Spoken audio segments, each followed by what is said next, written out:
What do you do when you want to wash a garment that you applied heat transfer vinyl on?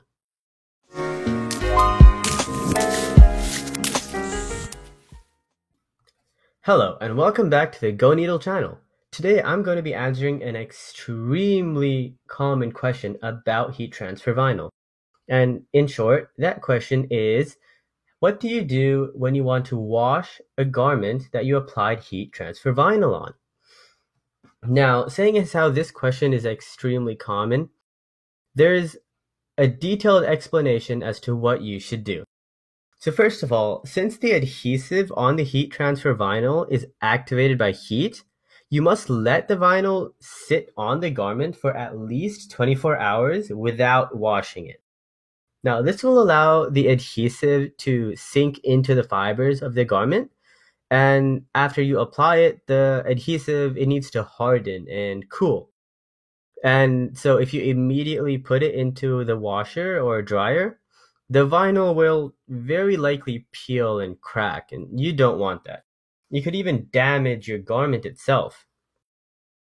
So another thing you want to keep in mind is do not dry clean HTV.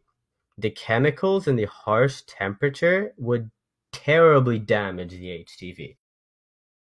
Now, another good thing to note is that always wash these garments inside out.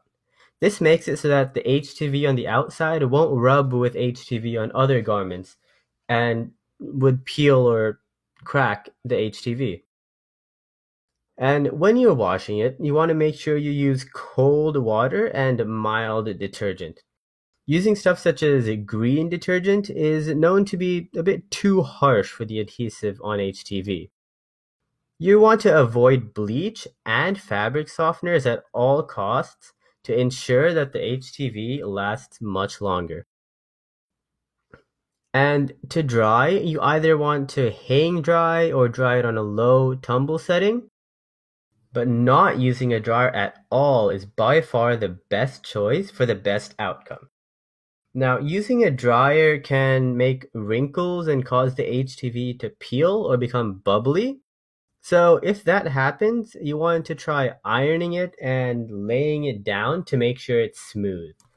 Thank you for watching, and make sure you subscribe to our channel for more videos about HTV.